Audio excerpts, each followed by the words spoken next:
Karibu kwenye channel hii ya Bwana ni Haki Yetu. Mungu mwema. Nakaribisha tena siku hii nyingine. Tutazungumzia habari ya ndoto. Ya sasa habari za mtu anapoota, habari za mito.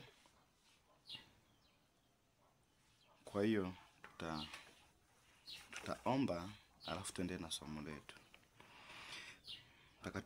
Mtakatifu Baba mbinguni, Baba katika jina la Yesu Kristo, naomba mbariki mtazamaji ya Bwana. Naomba unibariki nami mtoto wako Mungu mbinguni. Napenda kutoa neno lako ya Bwana, Roho Mtakatifu akatuongoze. Tutumike tu kama chombo Mungu wa mbinguni cha kulitangaza neno lako ya Bwana. Yesu asante kwa kuwa ni wewe na mwenye upendo wa Mungu. Naomba nikiamini kwamba nasi katika jina la Yesu. Amina. Sasa kuna mtu anaota hasa yuko mtoni, anavuka mto. Kuna baadhi ya activities ambazo zinaendelea zikiwa mtoni. Huyu mtu huwa anaota hizo ndoto. Kwa hiyo ukiota hizo ndoto ujue kuna maana yake. Kwa mfano, tutaanza kupitia baadhi ya fungu vya Biblia kidogo tu, alafu tutaingia kwenye habari hizo zaidi. Kwa mfano, kwa hiyo kuna huyu mtu anawezekana akawa anaota mtoni kuna vitu. Kwa mfano kama katika Mwanzo 41 mstari wa 2 inasema, natazama ng'ombe 7 wazuri wanono walipanda kutoka mtoni wakajirisha manyasini. Manake kumbe kuna vitu vinapanda kutoka mtoni vinakuja nchi kavu. Sawa, mtoni kuna nini? Nyingine pia Mwanzo 41:3 inasema, natazama ng'ombe 7 wengine wakapanda nyuma yao kutoka mtoni, wabaya wamekonda, wakasimama karibu na wale ng'ombe wengine ukingoni mwa mto. Hapa hii ni ndoto, lakini wasomaji wa Biblia wanaelewa kwamba ilikuwa ni habari za Yusufu. Alipenda kutafasiri ndoto ya njaa miaka 7, lakini kuna vitu vingine ni kwa mfano katika habari za ndoto unapota habari za ng'ombe. Habari za ng'ombe mara nyingi wako na mawili, ni habari za wachawi au mizimu. Umeona? Kwa kuna habari za wachawi au mizimu, ndipo hiyo ndoto huwa inatokea. Kwa hiyo ukiota ng'ombe anapanda kutoka mtoni, ng'ombe wanatoka mtoni, unajua kabisa haya mashambulizi ya mapepo yanatokea katika maji. Mashambulizi haya ya mapepo iwe ni ya mizimu. Inawezekana hii mizimu yenu ni ya majini, yanatokea katika maji. Manake nini? Nguvu za hai mizimu. Hata kama iko nyumbani, kiti cha enzi kiko kuzimu, lakini eneo la ufalme wa maji. Manake lazima uelewe haya kwamba hata kama hawa wako nyumbani, wako huku mnaenda kuabudu maeneo fulani, labda makaburini, labda kwenye miti mikubwa, lakini chanzo cha haya mashambulizi ni wapi? Ni kiti chake cha enzi kiko mtoni au ziwani au baharini. Tunazungumza maeneo ya mtoni, lakini unaweza kusema baharini, majini, vyote ni sawa tu, lakini tunazungumza. Kwa hiyo kumbe inawezekana hivi vitu vikatokea. Pia mtoni inawezekana ikawa ni sehemu ya kufanyia matambiko. Kwa mfano Mambo ya Walawi tukisoma inasema, kisha kuhani akaagiza ndege mmoja achinjwe katika chombo cha udongo kilicho juu ya maji ya mtoni. Kwa hiyo ukija kuangalia hapa Mambo ya Walawi 14:5, kisha kuhani ataagiza ndege mmoja achinjwe katika chombo cha udongo kilicho juu ya maji ya mtoni. Chombo cha udongo ni kama chungu. Yaani obvious ni chungu ambacho natakiwa katika chombo cha udongo kilicho juu ya maji ya mtoni. Manake huyu ndege inatakiwa achinjiwe hapo. Sasa tunaangalia habari za mtoni. Baada hapo ndo tutaenda zaidi kwenye habari zingine. Tumeona hapa tukiendelea katika Mambo ya Walawi 14:52 inasema, naye ataitakasa hiyo nyumba kwa damu ya ndege na kwa maji ya mtoni na kwa huyo ndege aliye hai na kwa mti wa mwerezi na kwa hisopo na kwa sufu nyekundu. Hapa tunaangalia habari za mtoni sana. Kwa hiyo maji ya mtoni, na ndio maana ukiangalia waganga wengi sana huwa wanapenda kuambia uje na maji ya mtoni. Na hiyo Mambo ya Walawi 14:51, kisha atatoa huyo mti wa mwelezi na hisopo na sufu nyekundu pamoja na huyo ndege aliye hai na kuvichovya vyote katika damu ya huyo ndege aliyechinjwa na katika hayo maji ya mtoni na kukunyunyizia nyumba mara 7. Ukija kuviangalia hivi vitu ni kama vitu vya kiganga, lakini kwa upande ule kwa kipindi hicho hivi vitu ndo vilikuwa ni vitu vinavyotumika kama kitendo cha imani Mungu kufanya kazi. Sasa huko sisi tushatoka zamani sana. Sasa tuna damu ya Yesu, lakini shetani sasa ndo anaendelea huko, hajawahi kutoka kwa sababu hana hiyo damu ya Yesu. Na angekuwa nayo angekuwa anaitumia. Sasa tukimalizia habari za mtoni nasema katika Mambo ya Walawi 15:13, na huyo aliye na kisonono atakapotakaswa na kisonono chake atajihesabia siku 7 kwa kutakaswa kwake, naye atazifua nguo zake, naye ataoga mwili wake katika maji ya mtoni, naye atakuwa safi. Kwa hiyo kuna wakati mwingine kuna mtu anaota anaoga maji ya mtoni. Kwa hiyo tutaangalia hapa habari za nini, za mtoni. Iwe ni mtoni hasa majini sana sana. Lakini maji yenyewe ni ya wapi? Ya mtoni. Kwa hiyo na nikimalizia na hapo tumeangalia hizo habari za kifupi, maana yake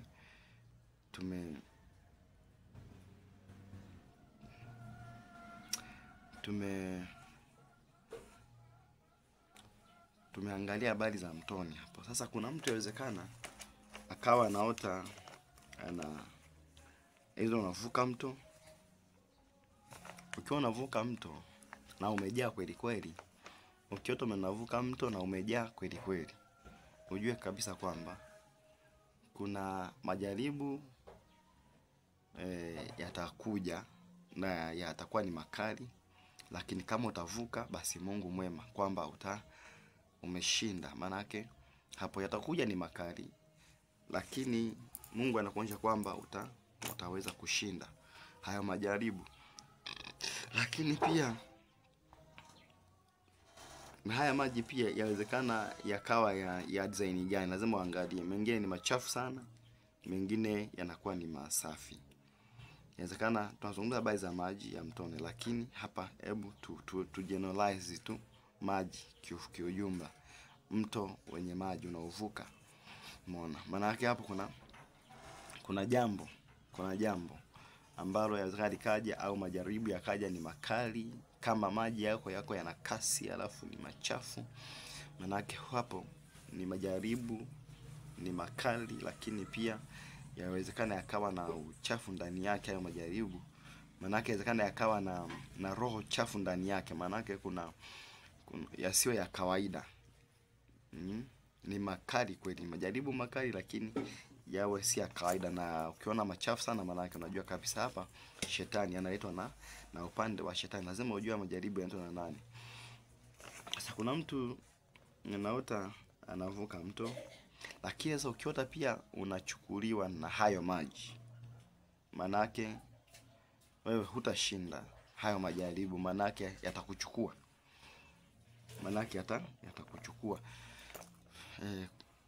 Kuna mtu mmoja tulimhudumia na akaota anavuka maji, avuka ng'ambo ya pili, akaota anachukuliwa, na nikamueleza kabisa kwamba kuna jaribu itakuja na utachukuliwa, lakini ambaye jitia moyo aombe. Sasa kujua kama alitia manani, na kweli baada ya mwezi kama mmoja hivi mjaribu yakatokea kwenye ndoa yake, akakimbia familia nini, lakini aliyotakiwa amechukuliwa na maji, amechukuliwa na mto. Sasa ukiota kama umechukuliwa na mto, maana yake jua kabisa hapo wewe huna nguvu ya kuyashinda hayo majaribu, yatakuchukua tu. Maana yake kama ni kwenye ndoa itakufa, utaondoka. Kama ni kwenye kazi utafukuzwa. Kama ni shuleni utashindwa kusoma. Kama ni kazini kuna shida itatokea kabisa kubwa, na yawezekana usiwepo, ukafagiwa kabisa kama maji yalivyokufagia kwenye ulimwengu wa roho ulipoota hivyo. Popote pale ulipo, kama uliota hiyo eneo unavuka, yawezekana kuna jaribu likatokea popote pale, ila ulionyesha unavuka ukachukuliwa.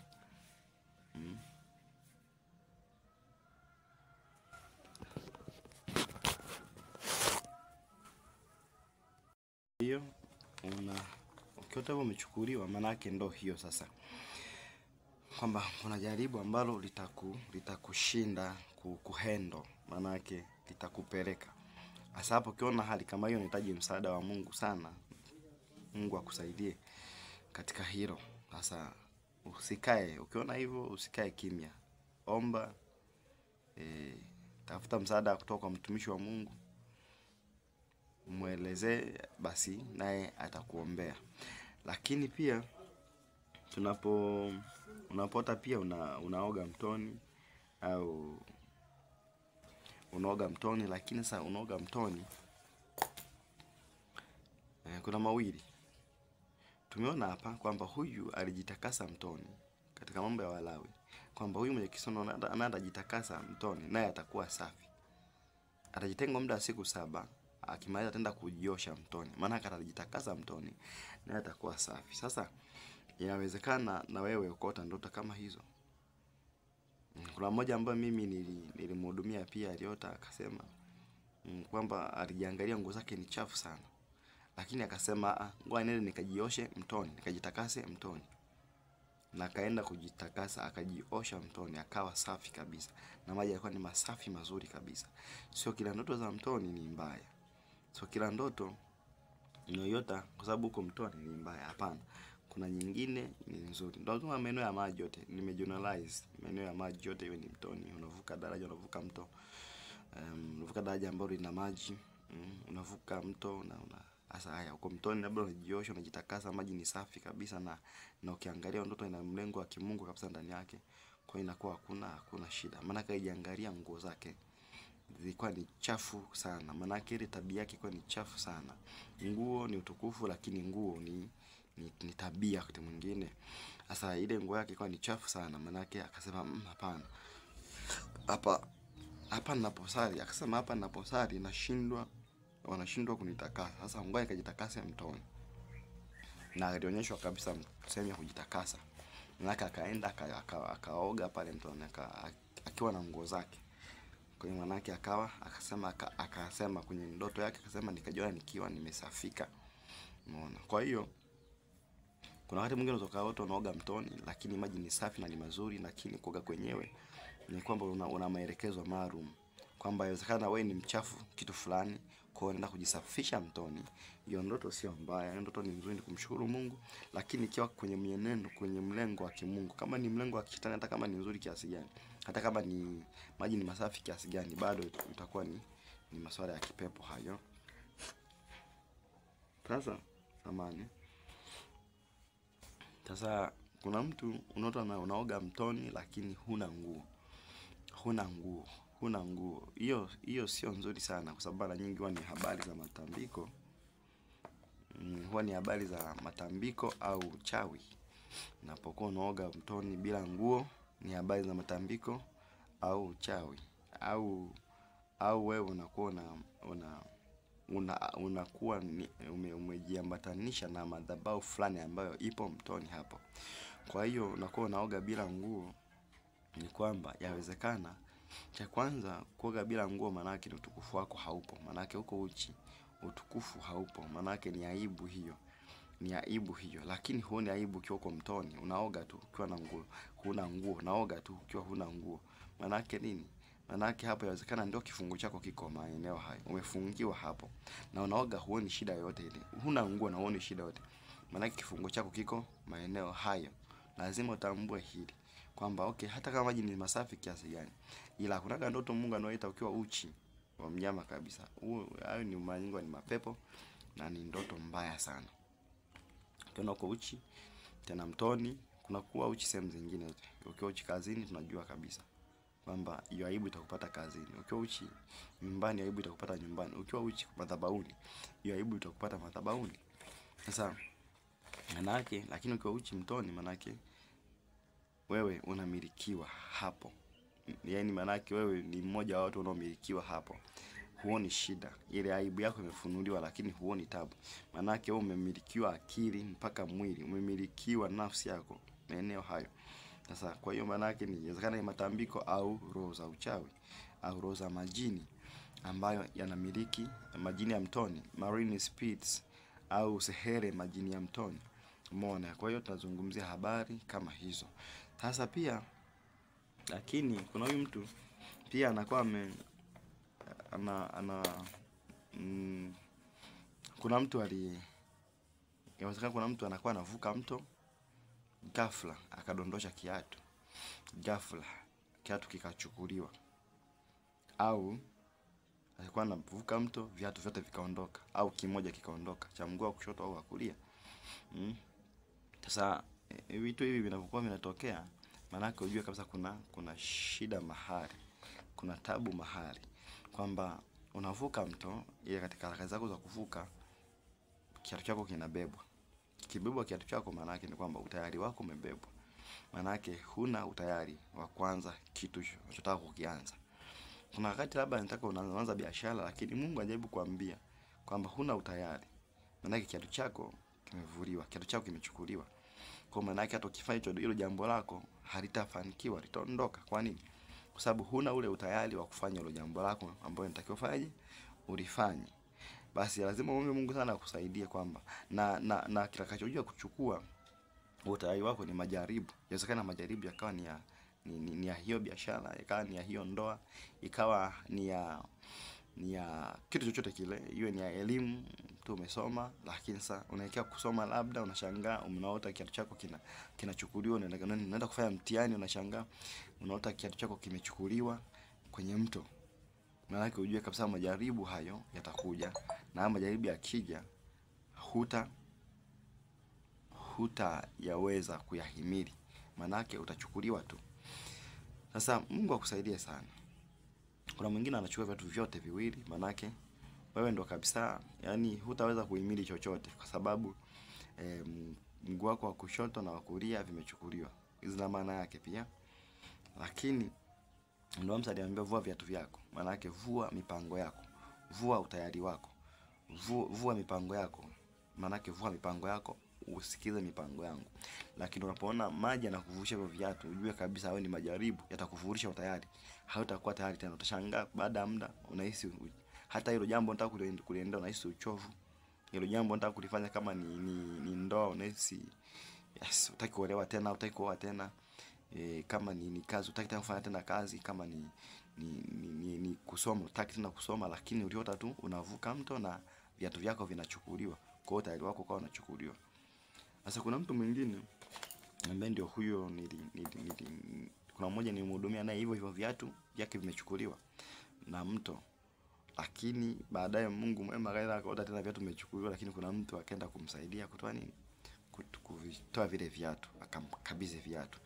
Manake destiny helpers wapo kwa ajili ya kukusaidia. Ukiota hivyo, ukiota kuna mtu anakusaidia kuviokota vile viatu au kuvichukua viatu kuvitoa majini, manake hao ni destiny helpers. Mungu anakuletea watu wa kukusaidia sasa kwenye utayari wako. Kwa mfano kwenye biashara, ukiongea na mtu, hiyo biashara inatakiwa iende 1 2 3. Kwa mfano kwenye habari za ndoa, utaongea na mtu atakushauri na mambo yataenda vizuri. Utaongea na mtu kwenye habari za elimu, atakushauri na mambo yataenda vizuri. Hao ndio wanaitwa destiny helpers, ambao wanakuja wakati wa matatizo, wanakuja wakati wa changamoto, wakati wa maji ni mengi sana, maana yake majaribu ni mengi, unavuka lakini umeshindwa kuvuka, au unavuka kuna mtu anakuvusha lakini destiny helpers. Lakini tunazungumza habari za kiatu. Kwa mfano kiatu kimeani ndani ya maji, maana yake unajua kabisa kwamba kimepelekwa, maana yake wewe utayari hauna, hata kama ungefanyaje, maana yake hilo jambo ujue kabisa kwamba hautalifanikisha kwa sababu utayari wako haupo. Sasa pia kuona pia mtu anakuvusha mto, maji ni mengi, mtu anakuvusha mto, maana yake jua huyo mtu ni wa hatima yako. Hata kama unamjua au umjui, ombea huyo mtu wa hatima yako. Unavuka mto na umeshindwa kuvuka, mtu anakuvusha, au kuna mtu amekushikilia, au kuna mtu amekubeba na kuvusha mto, maana yake huyo ni destiny helpers wako. Kwa hiyo lazima ifikie hatua muombe mara kwa mara, muombe sana, kwa sababu huyo ndiye atakayekuvusha kwenye hiyo changamoto. Kwa hiyo lazima muombe na yeye kwamba Mungu akusaidia kuletea huyo mtu wako destiny helper, huyo mtu ambaye ni wa hatima yako, kwa hiyo akuvushe mto.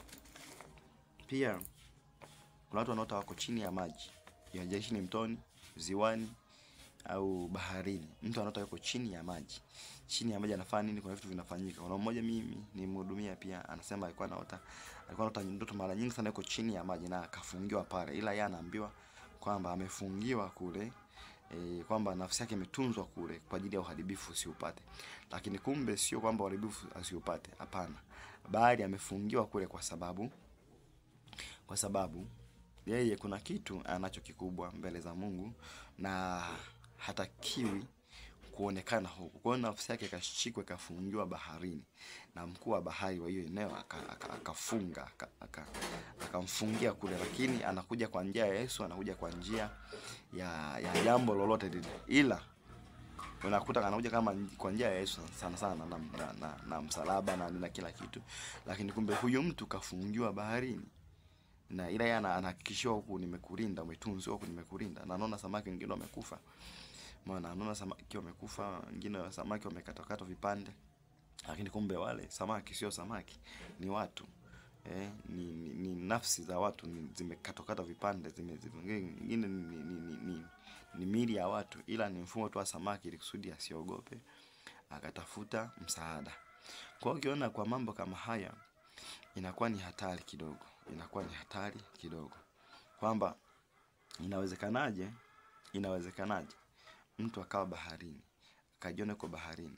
Kama ukijiona uko baharini na unafanya vitu ambavyo hata kama umetulia tu kule, ila mara nyingi ndoto za kuwa chini ya bahari unafanya vitu si ndoto za kawaida, huwa ni za kipepo. Kwa hiyo lazima uombe msaada kwa Mungu. Inawezekana kuna mawili. Moja, inawezekana wewe una mme wa kipepo, mama yake wa baharini, marine spirits yao. Na huyu mtu alikuwa ni hivyo, alikuwa na mtu ambaye anataka kumuoa sio mtu actually, majini, manake ni roho za majini, lakini zitaka zimuoe. Na majini kwa si ya kawaida, kwa sababu hata mwenyewe alikuwa na karama ya unabii ndani yake. Sasa kwa hata roho ambayo itakiwa imuoe kwa si ya kawaida. Kwa ndio maana akajikuta yupo wapi? Yuko chini ya maji, amelindwa, kwamba nafsi yako imetunzwa huku. Lakini akiwa anadanganywa kwenye habari za kidini, kwa sababu naye pia ni mtu wa dini. Ila jiulize, ni mtu wa dini kweli, lakini kafungwa naye, na kafungwa kupitia hiyo dini yake. Kafungwa, kapelekwa kuzimu, chini ya bahari, na akawa anaamini kabisa kwamba ni Yesu ndiye amempeleka huko, na akawa anaamini yeye ni nyoka, kwamba hajazaliwa kawaida. Jiulize, ni mtu wa dini kabisa, kumbuka, sio mpagani. Na yeye akaaminishwa kabisa, na ni kweli akawa anatoa ngozi kwenye mwili wake kabisa. Akawa anatoa zile kama magamba, kwa akawa na mafuta yake maalum kwa anajipaka kusudi yasionekane kabisa. Na hata tukiona pindi tunamuombea pia na kwenda na magamba kama ya nyoka hivi, yanong'ang'aa hivi. Lakini yeye aliamini sio shida, alikaamini kabisa ni habari za kimungu, na Yesu ndiye akawa anamtokea, na huyu anayetunza nafsi yake kwa ni Yesu. Kwa hiyo akaamini hilo jambo, na akajua kabisa kwamba yeye ni nyoka wa jangwani yule wa Musa, akawa anaamini. Lakini mara nyingi sana akawa anataka yuko baharini, maana amekaa huko, yuko baharini huko, na mtu. Sasa ukiona hivyo, maana yake ujue kabisa kwamba hapa wewe umeolewa na majini baharini huko, au nawe mwenyewe ni mchawi lakini hujitambui, na umepewa kitengo huko, na yawezekana akawa ni mkuu wa division fulani huko, lakini hujitambui. Kwa hiyo yawezekana mwenyewe kawa ni upande wa mapepo na hujitambui, kama alivyokuwa huyu mtumishi wa Mungu nabii, na yeye alikuwa ni hivyo, lakini hakuwa hajajitambua bado. Sasa hizi Mungu amemfungua na yuko vizuri. Sasa nataka nikuoshe hili jambo. Kiota uko baharini, tafuta msaada haraka sana. Tafuta msaada wa watumishi wa Mungu wa kuombea, wa kutoe huko, kwa sababu mambo yako hayataenda kiufupi. Huko duniani utakuwa unapata shida sana, lakini utakuwa hujui chanzo ni nini. Kama ni huduma yako haitasonga mbele, kama chochote kile hutafanikiwa. Issue kuombea watu wana nguvu na manifesti za giza sio issue. Kwa sababu hata huyu alikuwa akimwombea mtu, unashangaa mtu analipuka na pepo. Lakini sasa unamwombea mtu kweli, lakini sio kwamba anaondoka kwa sababu kuna Yesu yuko ndani yako. Wakati mwingine ni neema tu ya Mungu inafanya kazi, au wakati mwingine ni yule pepo aliyeko ndani yako ambaye ana nguvu kuliko huyu ambaye yuko hapo. Kwa hiyo ata manifest kumwogopa bosi wake. Sasa Kwa hiyo ukiona hivyo mambo yako yataenda kabisa kabisa. Hata kama akienda, kumbuka kabisa kwamba hata kama utakuwa una mali, una fedha, maana yake sisi shida sisi tafsiri yetu kwamba ukiona mambo yanaenda ni una hela ndio mambo yanaenda. Hapana. Unaweza kuwa na hela na mambo yasiende. Tunaelewa wengi hapa. Ndio maana wengi wanashia kujiua. Na ana hela lakini mambo hayaendi kwake. Anashia kujinyonga. Angekuwa ana hela, kwa nini ajinyonge? Kwa nini ajiue? Na mambo yake hayaendi maana. Sasa ukiota uko chini ya bahari, maana yake ujue kabisa, au chini ya maji, ujue kabisa inawezekana wewe mwenyewe ni mchawi, au wewe mwenyewe pia una kitengo kule chini, au umeolewa baharini, au una activities zingine zote zile ambazo ziko huko baharini. Kwa hiyo Mungu akusaidie sana. Kuna watu wanaotaka wanaibuka mara kwa mara kutoka mtoni. Pia ni hivyo hivyo. Kutoka baharini pia ni hivyo hivyo.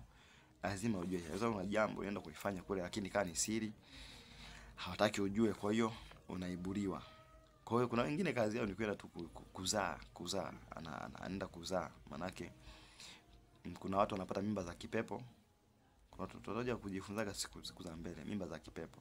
Kuna watu wanapata mimba za kipepo wanajifungua kila dakika, kila sekunde, wengine baada ya miezi mitatu, wengine mwaka, wapo. Wengine baada ya miezi mitatu, wengine kila baada ya dakika. Ndio maana kuna mwingine kichefuchefu akikuachili kabisa. Akikuachili kabisa kichefuchefu. Lakini unaenda kupima mimba huna, lakini una dalili zote za mimba. Nini? Kwa sababu inawezekana una mimba ya kipepo.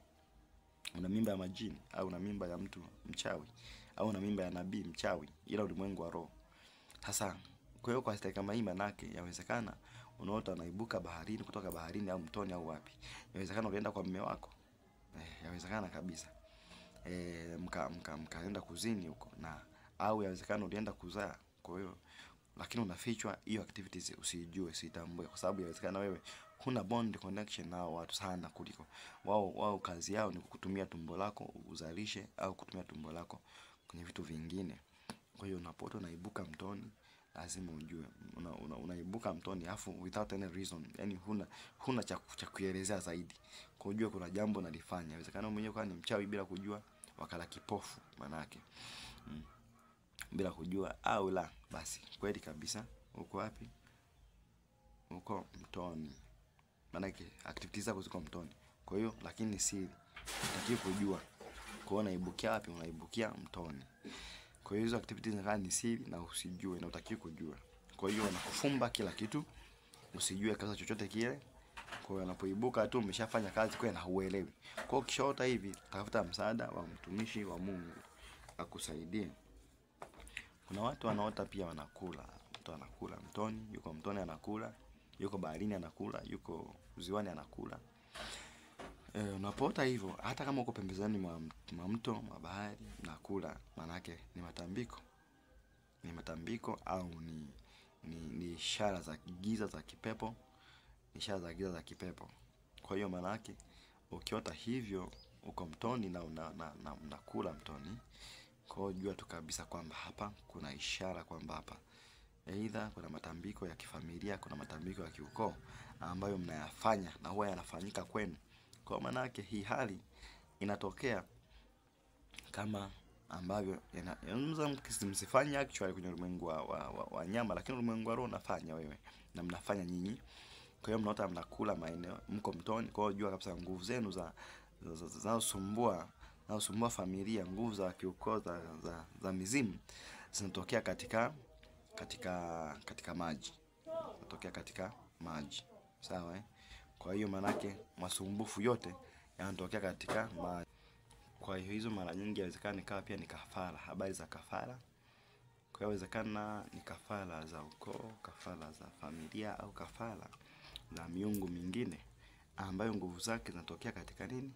Katika maji, ambazo kiti cha enzi kiko katika maji. Kwa maana yake unapoenda pale kufanya hayo matambiko ni mnafanya muunganiko, maana yake mnafanya maagano, au ni maagano au ni kafara. Kwa mnafanya maagano baina yenu na mapepo yaliyoko mtoni, au na yule shetani aliyeko mtoni pale, ndio mnafanya naye maagano, kwa sababu chakula ni maagano.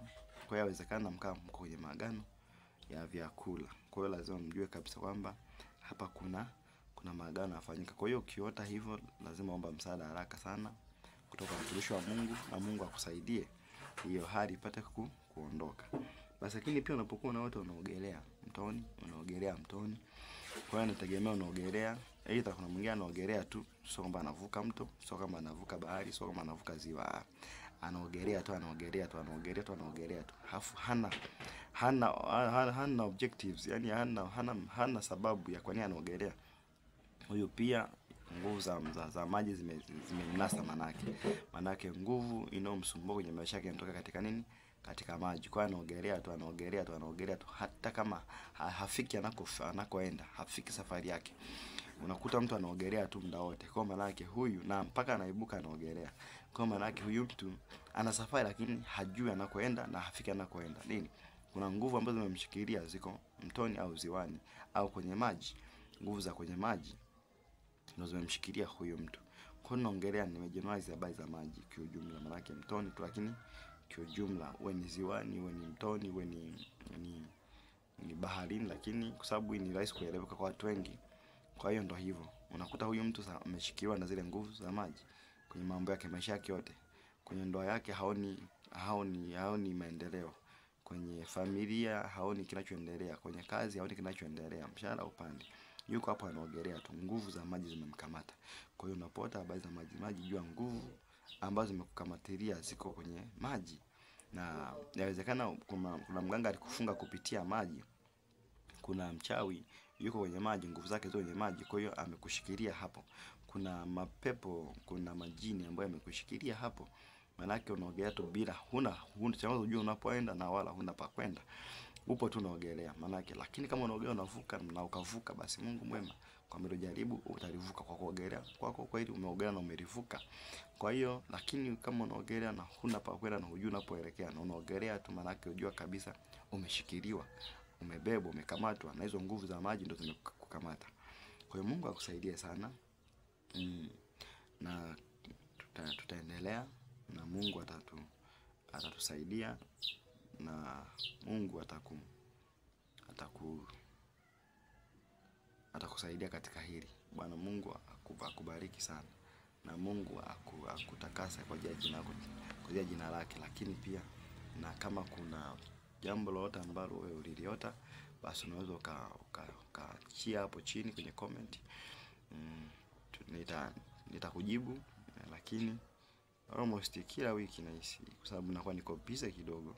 Kwa hiyo kwenye mtandao siingii sana, nakuwa niko busy ya sehemu mbalimbali huku na huku.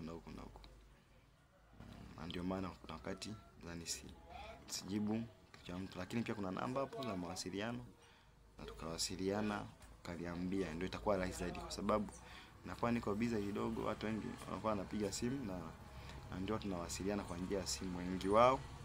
Kwa hiyo kama kuna ndoto yako, basi Mungu mwema utaniambia, na tutashare pamoja, na tutaomba na Mungu atatusaidia katika hayo. Basi siku nyingine tutaita tena siku nyingine kuhusu kingine. Basi Mungu akubariki, tutaongea jambo lingine, lakini tutaingia sasa kwenye Biblia, namna ya kuomba. Ile ya kwanza ambayo nilirusha pia kwa sababu ya mashambulizi ya ndoto kupitia vidole vyako.